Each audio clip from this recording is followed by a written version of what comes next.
जिसु ख्रिस्टनि जय जयकार आरो बाखनाय जानाय जाथों आरो लोगोसे बे भिडिअनि गेजेरजों जय मसीह होननानै साफ्रोम नायगिरि नोंथांमोनखौ खुलुमहरदों आरो लोगोसे बरायदों। अनजाग्रा नायगिरिफोर, जों गोबां समाव सोमोनांथाव रादाबफोर, सोमोनांथाव बाथ्राफोर, सोमोनांथाव जाथायफोरखौ नायनो थाखाय, खोनासंनो थाखाय, मिथिनो थाखाय जों जोबोद मोजां मोनो। नाथाय अनजाग्राफोर, जों जि सोमोनांथावफोरखौ नायनो मोजां मोनो, खोनासंनो मोजां मोनो, बैफोर जाथायनि आन्दोआव माखासे गुमुरफोरा थाखोमानानै दङ।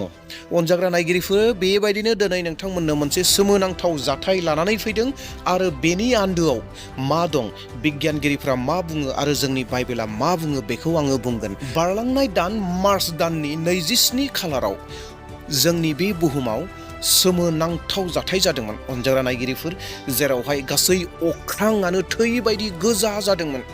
दा बे रादाबखौ नोंथांमोन लानानै फैदों एबा बे जाथायखौ नोंथांमोननो लानानै फैदों। दा नोंथांमोननो आं भिडिअ क्लिपखौ दिन्थिग्रोनो हास्थायदों आरो भिडिअ क्लिपाव मा बुंदों बेखौबो नोंथांमोना खोनासंगोन। नाथाय बिहाइन्ड दिस माखासे बिगियानगिरिफोरा बेफोर जाथायफोरखौ बिगियाननि नोजोरजों बिथांमोना फिननायखौ होदों, बिगियाननि नोजोरजों बाथ्राखौ बुंदों। नाथाय आङो बाइबेलनि नोजोरजों बाथ्राखौ बुंनो थांगासिनो दङ। बाइबेला बे थैनि बाथ्राखौ मा बुंदों, बाइबेला बे गोजा जानायखौ मा बुंदों, दिनै आं नोंथांमोननो बुंगोन। दा बेयावहाय भिडिअखौ नोंथांमोना एसेबो स्किप खालामनो नाङा। बे भिडिअआ नोंथांनो थाखाय जिसु ख्रिस्टनि फैनायनि अक्ट' खालारफोरखौ मोजाङै फोरमायगोन, बुंगोन। मानोना जिसु ख्रिस्टनि फैनायजों लोगोसे बे जाथाया सोमोन्दो दं। दा बेयावहाय जोबनाय फारसेसिम नोंथांमोना भिडिअखौ नायनो दाबाव एबा बानो नाङा। जोबनाय फारसे आङो जिसु ख्रिस्टनि फैफिनगोननि बाथ्राखौ नोंथांमोननो बे भिडिअनि गेजेरजों बुंनो नागिरदों, जेरावहाय बाइबेला रोखा रोखायै जोंनो खिन्थिनानै दोनदों। देवब्ला अनजाग्रा नायगिरिफोर, बे जाथाया बहा जादोंमोन, माब्ला जादोंमोन, बेफोर गासैखौबो डिटेल्सै नोंथांमोना मोनलांबाय थागोन। दा बेवहाय भिडिअखौ नायलांबाय थादो आरो बे नायबाय थानाय समावनो नोंथांमोना भिडिअखौ मोजां मोनदोंब्ला दानो मोनसे लाइकखौ होनानै होदो आरो सोरबाफोर चेनेलाव गोदान फैदोंब्ला साबस्क्राइब खालामना लादो। देवब्ला अनजाग्रा नायगिरिफोर, नोंथांमोननो बे रादाब क्लिपखौ दिन्थिग्रोनो नागिरदों, नोंथांमोना बेखौ नायग्रो। क्या कुदरत हमें तबाही का कोई बड़ा संकेत दे रही है? 27 मार्च 2026 की सुबह जब ऑस्ट्रेलिया के शार्क बे और पिलबारा क्षेत्र के लोगों की आंख खुली तो नजारा देख उनके पैरों तले जमीन खिसक गई। पूरा आसमान गहरा लाल और नारंगी हो चुका था, जैसे कि धरती पर प्रलय आ गई हो। सोशल मीडिया पर लोग इसे दुनिया के अंत की शुरुआत और कयामत की निशानी बताने लगे। लेकिन क्या ये वाकई कोई दैवीय प्रकोप था या इसके पीछे विज्ञान का कोई गहरा राज छिपा था? चलिए इस खौफनाक दिखने वाले रेड स्काई का पर्दाफाश करते हैं। जब इस तरह का खौफनाक मंजर दिखाई देता है तो मन में डर बैठना स्वाभाविक है। लोग इसे मंगल ग्रह जैसा वातावरण बता रहे हैं और ये डर जायज भी है, क्योंकि ट्रॉपिकल साइक्लोन नरेली कोई साधारण तूफान नहीं है। मौसम वैज्ञानिकों के मुताबिक ये इतिहास का केवल तीसरा ऐसा तूफान है जिसने ऑस्ट्रेलिया के 3 अलग अलग तटों पर दस्तक दी है। इसकी ताकत और इसकी वजह से जो हुआ अंधेरा है वो किसी को भी डराने के लिए काफी जरूर है। ऐसा लगता है कि मानो अनजाग्राफोर, थारैनो नोंथांमोना भिडिअ क्लिपखौ नुबाय एबा रादाब क्लिपखौ नुबाय जानो हागौ। नोंथांमोना गोसोआव एसेब्लाबो साननाया फैदों, गिनाया फैदों, हाबाब बे मा जाखो होननानै। आरो बे जाथाया माब्ला जादोंमोन नोंथांमोना अलरेडि रादाबाव एसेब्लाबो मोनखाबाय आरो आं आवगायावबो बुंखादों। बे जादों जाहैबाय थांनाय दाननि मार्च दाननि 27 खालाराव जादों। प्राय सानबा एबा सप्तासे जाबाय हमनानै ला। येस अनजाग्रा नायगिरिफोर, दिनैनिफ्राय सप्तासे जानानै थांबाय। बेबायदि जाथाया अस्ट्रेलियायाव जादोंमोन। येस अनजाग्रा नायगिरिफोर, अस्ट्रेलियायाव जादोंमोन आरो जायखौ ब्लाड रेड स्काई अस्ट्रेलिया होननानै बुंदों। आरो जि जादोंमोन बेखौ साइक्ल'न नाराले होननानै बुंदों। साइक्ल'न नाराले स्पार्क्स पेनिक होननानै। नायगिरि लोगो नोंथांमोन, बे जाथाया 27 मार्चनि 2026नि फुंबिलियाव जादोंमोन आरो बे जाथायानो जादों जाहैबाय अस्ट्रेलियानि शार्क बे होननाय मोनसे जायगा आरो बिनि उनाव पिलबारा होननाय बे मोननै ओनसोलाव जादोंमोन। शार्क बे होननाय मोनसे ओनसोल आरो पिलबारा होननाय मोनसे ओनसोल बे अस्ट्रेलियानि सिङाव बे जायगायाव जादोंमोन। बे जाथाया जादों फुंनि समाव आरो बेखौ बुंनाय जादों साइक्ल'न नाराले होननानै। ओरैबायदि मोनसे बारहुंखा, जि बारहुंखानि गेजेरजों जि ओनसोलाव हा दङमोन, शार्क बे ओनसोल आरो पिलबारा होननाय ओनसोल दङ, बै ओनसोलनि जिथु हा दङ, बै हाफोरा एसे अलरेडि गोजा गोजा होननानै बुंदों। बालाहामा गोजा हा दङमोन आरो बेखौ साइक्ल'न जिथु बार मोदाय होननानै जोङो बुङो, बै बार मोदाया फैदोंमोन आरो गिदिर बार मोदाय फैदोंमोन आरो हायाव जिथु हा दङमोन हायाव हा दङमोन बै हाद्रिफोरा अख्रां फारसे बिरखोजोबदोंमोन आरो जेब्ला बै हाद्रिफोरा जि गोजा हाद्रिफोरा अख्रां फारसे बिरखोबाय बेनि उनावहाय जोमैखौ खोबबाय आरो साननि जिथु सोरां दङमोन बै साननि सोरांखौ फैनो हायै आरो रिफिनायनि गेजेरजों गोजा नुदों होननानै बिगियानगिरिफोरा बुंदों। बे जाहैबाय बिगियानगिरिफोरनि सोदोब एबा बिगियानगिरिफोरनि बुंनाय राव, आंनि बुंनाय राव नङा।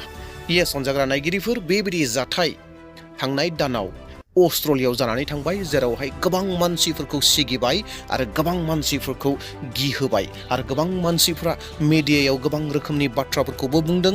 मोनफ्रोमबो धोरोमा मोनसेल' बाथ्राखौ गोबाङै बुंदों, बे जादों जाहैबाय बुहुमनि जोबनाया फैबाय, बुहुमा जोबसिगोन।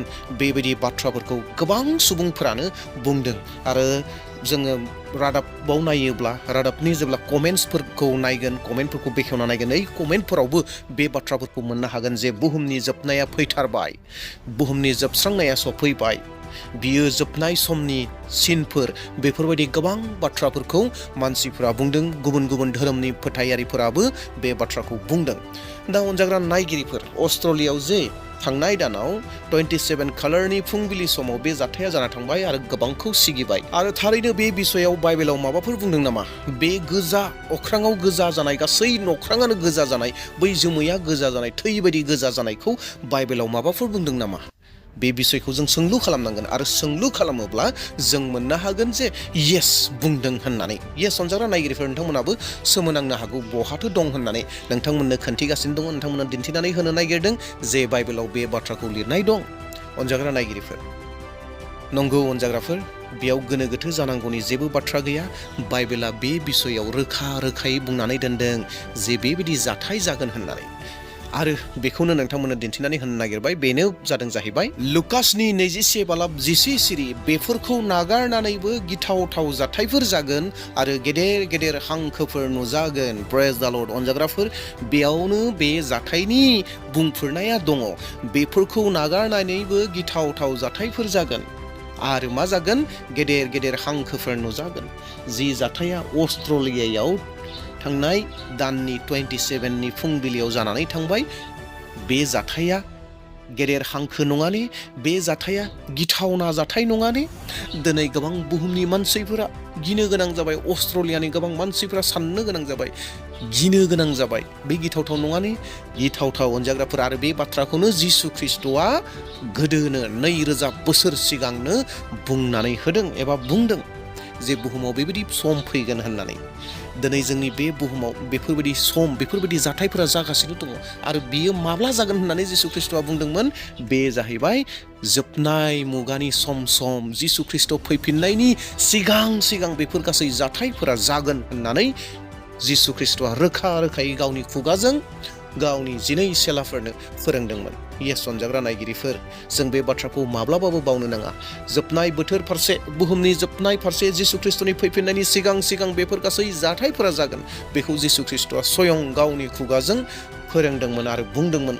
आरो बिनि सिगाङाव फंनैसो बाथ्राखौ जिसु ख्रिस्ट'आ साबधानै मोजाङै बुंखादों जे नोंसोरो बुरखायजानो नाङा, बुरखायजानो नाङा। जोबनाय बोथोर फारसे जिसु ख्रिस्ट'नि फैफिननायनि सिगां सिगां, आं फैफिननायनि सिगां सिगां होननानै जिसु ख्रिस्ट'आ बुंदों जे बेफोरबायदि जाथायफोरा जागोन। अनेक रोखोमनि मानसिफोर फैगोन, गोबां रोखोमनि मानसिफोर फैगोन जायफोरा बुंनानै लागोन आंनो जिसु ख्रिस्ट'आ होननानै बुंना लाग्राबो फैगोन। दा बेयावखाय साबधान जागोन, सांग्रां जागोन होननानै बुंदोंमोन। दिनै बे एखे जाथायानो जागासिनो दङ, जेरावहाय अस्ट्रेलियायाव गासै अख्राङा थै बायदि गोजा जाबाय। जोङो मोनथिगौ सरासनस्रायै अख्राङा माब्लाबाबो गोजा जाया, अख्राङा माब्लाबाबो बेबायदि थै बायदि गोजा जाया। जोङो अख्रांखौ नुनो मोनो अरायबो गुफुर, अरायबो निला। जोङो माब्लाबा एसे गोसोमखौ जोङो मोनगोन मोनानि समाव, जों बेफोरबायदिखौ नुयो। सान हाबहांहां जानायाव एसे गोजा जानाय बाथ्राया आलादा बाथ्रा, बे साननि रिफिनायजों एसे गोजा जानाया आलादा बाथ्रा जायो। नाथाय अनजाग्राफोर, फुंनि समाव 9 बाजि, 10 बाजि, 11 बेफोरबायदि समफोराव बेबायदि गासै जायगा ओनसोलावनो गोजा जानाया मोनसे सोमोनांथाव। अनजाग्रा ख्रिस्ट'नि बिसा नायगिरि नोंथांमोन, दिनै मिथिंगाया जोंनो फोरमान होदों जे दिनैनिफ्राय लानानै रोजा रोजा बोसोर सिगाङाव बुंनानै गालांनाय बाथ्रा, जिसु ख्रिस्ट'नि खुगानिफ्राय ओंखारनाय बाथ्राया सैथो बाथ्रा। That means जिसु ख्रिस्ट'आनो सैथो, बिनिखायनो बिनि बुंनाय फंफ्रोमबो बाथ्राफोरा दिनै सोलिगासिनो दङ, जागासिनो दङ। दा बेयावहाय अनजाग्राफोर जोङो जोबनाय स्टेजाव दङ। जोंनि जिथु फोथायनाय, बे फोथायनायखौ अरायबो बोलोगोरा खालामदो आरो जिसु ख्रिस्ट'नि बुंनाय बायदि सोलिदो, जिउ खुंदो। देवब्ला अनजाग्रा नायगिरिफोर, जानो हागौ नोंथांमोनाबो बे बाथ्रा, बे जाथायखौ नुनानै सोमोनांदों। जि सोमोनांथावा सरासनस्रायै माब्लाबाबो जाफेरा, नाथाय अनजाग्राफोर बे सोमोनांथावनि बाथ्राखौनो जिसु ख्रिस्ट'आ गोदो गोदायनो बुंथिखानानै दोनदों। देवब्ला भिडिअखौ नायनानै मोजां मोनदोंब्ला लाइक होनो दाबाव आरो लोगोसे भिडिअखौ गुबुननोबो शेयार खालाम। थेंक इउ, प्रेज द लर्ड, जय मसीह। दिनैनि थाखाय बेसेनोसै, हामबायसै।